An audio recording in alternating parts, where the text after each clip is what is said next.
We voted. You're out of the reunion. My father smiled cruelly.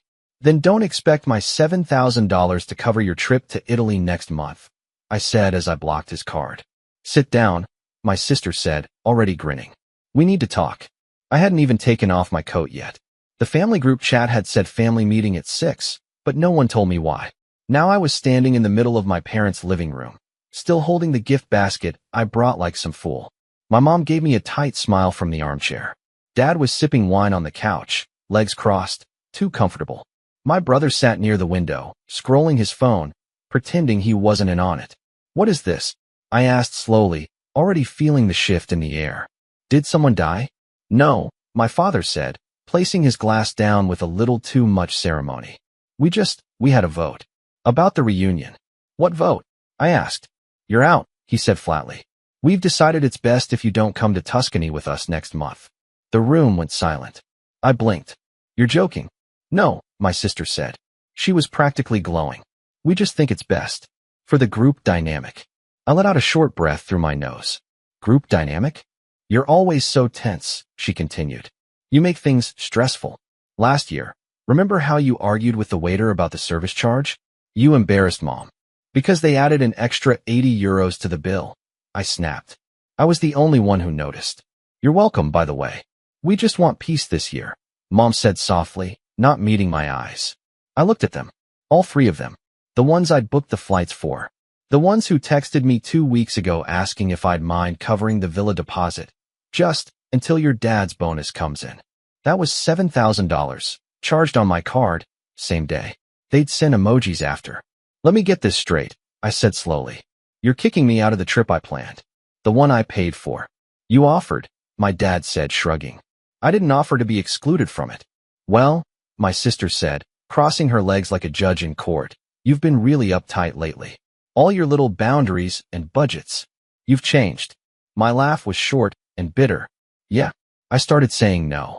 She ignored that. This is supposed to be fun, and honestly, you ruined the vibe.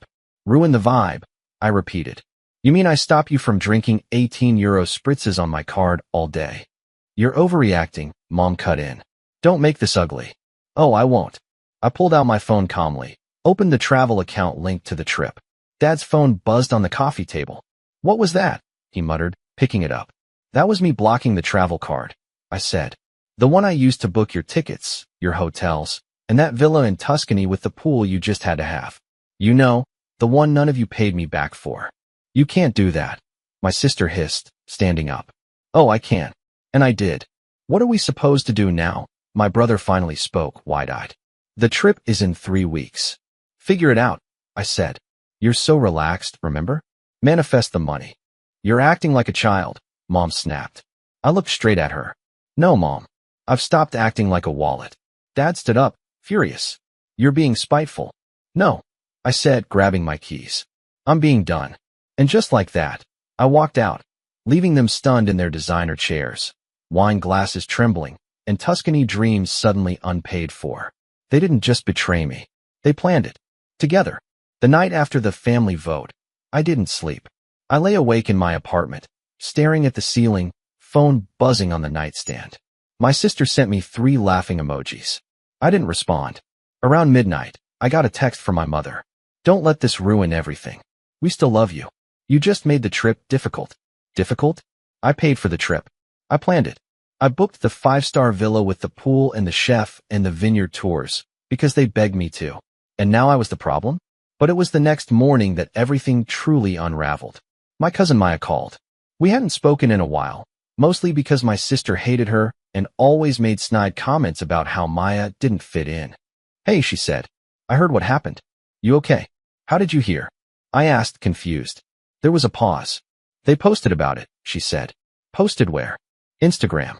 Jenny said you had a breakdown and canceled your own trip because you were jealous.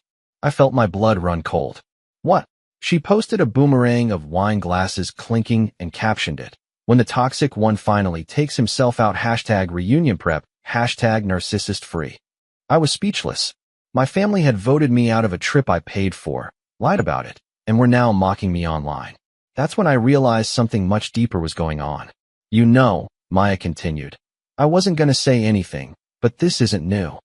Jenny's been saying stuff about you for months. Like, nasty stuff. To everyone. Like what? She told people you were having money issues. That you begged to be included in the reunion. And that you threatened to cancel it if people didn't praise you more. I stood up from the couch, dizzy. She said what? Maya sounded awkward. She's been planting it everywhere. I think she's trying to isolate you. I hung up without saying goodbye. That same hour, I logged into my email. My flight itinerary was still there, the one I booked for the whole family. I opened it, hands trembling. Guess whose seat was upgraded to business class? My sister's. Not mine. Hers. I opened the reservation and nearly dropped my phone. She'd used my card again. 2 days ago. A quiet little charge, $1,500, slipped in while I was busy fighting with her over tension. That was the final straw. I called the airline. Hi, I said through gritted teeth. I'd like to cancel all 4 tickets under my last name. The woman on the line paused. All of them. Every last one. Especially the one that ends in seat 3A. That evening, I went to my parents' house. Not to argue. I needed to see their faces. When Mom opened the door, her smile faded fast. Oh, it's you. Don't act surprised, I said, stepping inside. You posted enough online to draw a crowd. She didn't deny it. I walked straight into the living room. My dad was there, reading the paper like it was 1985. Jenny sat with a laptop, browsing albums. You'll need a new card, I said. She looked up. What? The travel card? Blocked. The flights? Cancelled. The villa? Rebooked by another guest. Tuscany's off. You wouldn't, she spat. I did. You're sabotaging the whole trip. I laughed darkly. Oh, honey. You sabotaged it the second you cut me out of it. My father finally lowered his newspaper. Son, don't be rash. I turned to him slowly. Rash? You voted me out of my own trip, used my money, and then let her spread lies about me to the entire family. This isn't rash. This is justice. Justice. Jenny stood up, red-faced. You're unbelievable. You've always been bitter that I'm the one everyone listens to. Funny, I said, pulling a folded paper from my jacket. Because I just listened to your bank statement. I threw it onto the coffee table. Jenny's eyes widened. Where did you get that? On the card, I said. And I finally printed the last 90 days of transactions. Spa packages. Designer handbags. And oh, a non-refundable deposit for a private yacht in Positano? You were planning a side trip? Mom stood up. Let's all calm down now. Calm. I barked. You called me difficult because I asked for receipts. And meanwhile, she's booking yachts on my account like she's royalty. My sister lunged forward, grabbing the statement and trying to tear it. You've gone too far, she said. No, I said. I'm free. She froze. What? I called the bank. Reported fraud. You've been using my card without permission. There's an investigation underway. You wouldn't dare, she hissed. I smiled coldly. I dare. And guess what? They have everything, timestamps, IP addresses, even delivery addresses. You're not just losing your vacation. You're about to lose your credit score. Get out, she screamed, face flushed. You're not part of this family anymore. Finally, I said, something we agree on. I turned to the door, pausing just long enough to say one last thing. Good luck explaining to the relatives why you're not in Italy next month. And why the police might call. They thought they could humiliate me quietly. So I made noise. Loud, public, unforgettable noise. 1 week after I froze the travel card and canceled their dream vacation to Italy, I got a letter. Not a message, not a call, an actual letter. From a lawyer. At first, I thought it was a scam. But no, it was real. A formal legal notice, neatly printed and signed. On behalf of Mr. and Mrs. Walker and their daughter, Jennifer Walker. My own parents and sister had lawyered up against me. They were threatening legal action over the financial disruption I'd caused by withdrawing support at a critical time. I stood in my kitchen holding the paper, shaking with a mix of fury and disbelief. These people, my family, had used my money, my generosity, and when I set a boundary, they tried to sue me for it. I didn't reply. I didn't call. I made a plan. Saturday, 6 p.m., family dinner. The last one I'd ever attend. My dad opened the door and went pale the second he saw me. What are you doing here? He barked. I smiled. Oh, come on. You invited me. Didn't you read your own lawyer's letter? He stepped back but said nothing. Inside, everyone was already seated. My mom, Jenny, her boyfriend, my brother Liam, a couple of nosy aunts who loved gossip. Perfect. I walked in, set my tablet down on the coffee table, and plugged in the HDMI. Jenny rolled her eyes. What is this? Some dramatic stunt? Oh, just a little slideshow, I said cheerfully. Figured we could all be on the same page before you drag me to court. I swear to God, she started, but I hit play. The first slide, a screenshot of her using my card to upgrade her flight to business class. Next slide, a hotel receipt under my name, but her signature. $800 for a luxury suite. Then a video. Security footage of her checking in at a downtown hotel, laughing with her boyfriend, tapping my card. The room went dead quiet. What is this? My mom asked, voice low. Jenny stood up, snatched the tablet, but I already had the files backed up. This is a setup, she yelled. He's manipulating everything. I looked directly at her. Funny how the setup aligns perfectly with your exact spending history, down to the spa appointments and dinner reservations. You don't understand how stressed I've been, she snapped. You promised to help us. I stepped forward. I helped. I paid. I bled. You stole. My dad slammed his hand on the table. That's enough. You're destroying this family. I turned to him, eyes locked. You destroyed it the second you called a vote to exile me, then tried to sue me with the daughter who's been committing credit card fraud for months. I'm your father, and I'm done being your piggy bank. Jenny hissed through her teeth. You're pathetic. Oh, I'm just getting started. I pulled out the final document, a letter from the fraud department of my bank. Official notice of an open investigation into unauthorized charges made by Jennifer Walker. Dated, signed, sealed. Liam, who had stayed silent until now, leaned forward. You really filed that? I turned to him. Yes, and I gave her a week to pay it back. She didn't. She posted memes instead. Seriously, he whispered. Jenny turned to him. You're really going to take his side? He didn't answer. Jenny, I said, you used my name to book a yacht in Positano. You sent a laughing emoji when I got uninvited from the reunion. And now you're sitting here, acting like I betrayed you. We're family, my mom shrieked. No, I said coldly. We're users and givers. And I'm done being your givers. Jenny lunged forward like she was going to slap me. You're going to regret this. When your name's dragged through court, when everyone finds out. Finds out what? I snapped. That I paid for your entire lifestyle while you mocked me in group chats? That you committed fraud and then blamed me for reacting? My voice cracked, but I didn't back down. You treated me like a wallet. Not a brother. Not a son. Just a resource. Well, guess what? Resource, exhausted. Everyone froze. The air was thick with shame, fury, and disbelief. Then, the most shocking thing happened. Liam stood up. I'm done too, he said quietly. I've seen everything. The lies. The guilt trips. The gaslighting. I let it slide because I didn't want to rock the boat. He looked at me. But you did the right thing. Liam, my mom said, voice shaking, don't start. Don't start, he snapped. You people tried to erase him and steal from him. Then you act like he's the bad guy. Jenny turned to Liam, eyes wide. You're just jealous. You've always been jealous of me. Maybe, he said. But at least I didn't steal a yacht. That was it. I turned to the door, grabbed my coat. One more thing, I said. I canceled the phone plan, the Netflix account, the car insurance, all of it. If you want Tuscany, go earn it yourselves. Because this ATM is closed. Then I walked out. And this time, I didn't look back. They thought I'd fall apart. Instead, they did. The night after I walked out of that dinner. No, that battlefield. I didn't sleep. But not because I was anxious. I was alive. For the first time in my life, I wasn't the one apologizing, shrinking, second-guessing myself while everyone else made excuses. I stood up. I fought back. And I didn't flinch.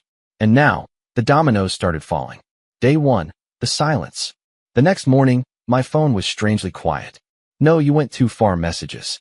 No guilt tripping from mom. No desperate calls from dad. Just peace. I made coffee. I opened the windows. I turned on my favorite playlist and danced like someone who had burned the bridge and enjoyed the fire. But the silence wasn't going to last. At 3:42 p.m., it cracked. A message from Liam. They're freaking out. Mom's crying. Jenny's locked herself in her room. Dad says you destroyed the family. LOL. I smirked. Did you tell him I'm the one who paid to keep it afloat for the last 6 years? Liam replied with one word. Yup. Day 2. Public fallout. The next day, my inbox exploded, but not from my family. It was extended family. Cousins. Second cousins. Aunts I hadn't spoken to in years.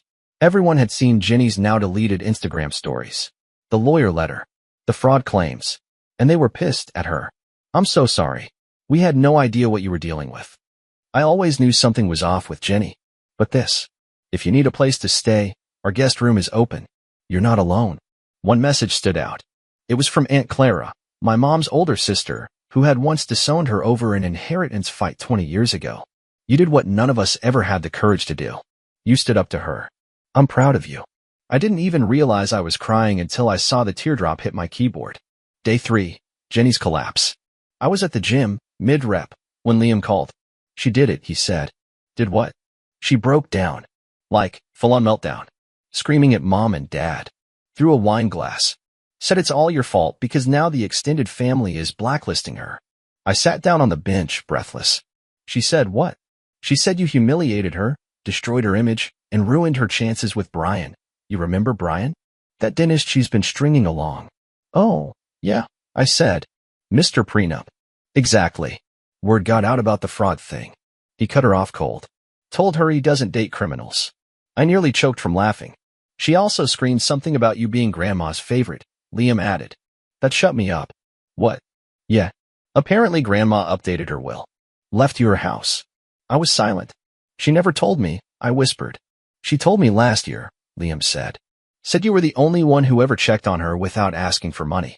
Said if she was going to leave anything behind, it was going to someone who didn't treat her like a vending machine. I didn't know what to say. So I said nothing. And just let the weight of that moment sink in. Day 5. The knock. I was working from home when someone knocked at my door. I looked through the peephole and nearly laughed. Dad. He stood there stiffly, like someone forced him to be there. I opened the door but didn't move aside. Can I come in? He asked. No, I said simply. He flinched, then tried to smile. I just wanted to talk. I leaned against the frame. Now you want to talk? He rubbed the back of his neck. Look, your mom's not doing well. She hasn't eaten much since the dinner. And Jenny. Dad, I said sharply, if you're here to guilt-trip me, turn around. I'm done being the family apology. He blinked. That's not fair. No, I snapped. What's not fair is how you let Jenny humiliate me, steal from me, lie to the entire family, and you backed her up like she was royalty. She's your sister. And I was your son. I barked. I paid for your vacations. I covered bills when you said, money's tight. And all I ever got in return was side eyes and silence. He went quiet. I didn't come here to argue, he said. I just wanted to say we were wrong. All of us. I looked at him. You let them erase me, I said. And now that the money's gone, now that Jenny's exposed, now you remember who I am? He didn't answer. But before he left, he asked, quietly, is there any chance we can fix this? I didn't hesitate. No. And I shut the door. Day 7. The shift. The next Sunday, I woke up late, brewed strong coffee, and opened my laptop. I wasn't thinking about Italy. I was thinking about Iceland. A solo trip. My way. No guilt. No expectations. Just me and the sky and the silence. I booked it. Then I opened my messages and saw one that stopped me in my tracks. It was from Jenny. Not a rant. Not an insult. Just, you win. Hope you're happy. I stared at it for a while. And then I typed back. It wasn't about winning. It was about finally stopping the game. And I blocked her. The new normal. It's been weeks now. I moved to a new apartment. Bigger, brighter, and most importantly, mine. I changed my number. Closed all shared accounts. Got a new credit card. Set strict boundaries with everyone. Even Liam, who's still figuring himself out. And you know what? I don't miss them. Not the drama. Not the guilt. Not the never-ending script where I'm the selfish one, because I said no while they lived off my silence. I've got peace now. Real peace. And every time I get the urge to call or explain or go back, I ask myself, would you set yourself on fire again just to keep them warm? And the answer is always the same. No. They wanted to break me. Instead, I broke the cycle. I used to think that being the good one and the family meant always saying yes. Yes to paying. Yes to forgiving. Yes to being the quiet one while everyone else yelled. But the truth is, I was never the good one in their eyes. I was the useful one. And when I stopped being useful, I became the enemy. That realization hit me like a bullet one morning, 2 months after the dinner. I was on a hike, alone, standing on a cliffside overlooking the ocean. The wind whipped through my jacket. Waves crashed violently below. My phone buzzed in my pocket, one new voicemail. From my mother. We miss you. Jenny's been going to therapy. Your father barely speaks. Can't we just go back to the way things were? I laughed out loud. Back? Back to what? Back to being the silent sponsor of their lifestyle? Back to being mocked, manipulated, erased? Back to the version of myself who mistook being drained for being loved? No, never again. A week later, I got a letter. Handwritten. From Jenny. I don't expect you to forgive me. I just want you to know I've lost everything. Brian. My job. My friends. Mom says you're happier without us, and I think she's right. But it still hurts. I don't even know who I am anymore. She enclosed a check for $7,000. I stared at it. Not because I needed the money. I'd already rebuilt more than they'd ever taken, but because it symbolized something bigger. Accountability. I didn't cash it. I mailed it back with one line written on the envelope. You can't buy peace with money. I learned that the hard way. But the final closure came weeks later. Out of nowhere. I was at a bookstore, flipping through a novel when I heard a voice behind me. Hey, is your name Walker? I turned. A woman stood there, maybe in her 30s, holding a toddler. I'm sorry, she said quickly. I think you helped my sister once. A few years ago. With rent. She said your family turned on you. I blinked. Yeah? She told me about you. She said, he showed me what boundaries look like. The woman smiled. Just wanted to say thanks. That's it. And then she walked away. I stood there, frozen, heart hammering. A stranger. Someone I didn't even remember helping. And yet, my story had traveled. My strength had echoed. Not in headlines. Not in drama. But in quiet transformation. So here's the truth I wish someone had told me years ago. You don't owe anyone your destruction. Not for love. Not for loyalty. Not even for blood. Family is not who you're born to. It's who respects you when you say enough. And me? I said it. I meant it. And I never looked back. Final line. I am not their ATM. Not their scapegoat. Not their safety net. I am free. And I will never pay for my own silence again.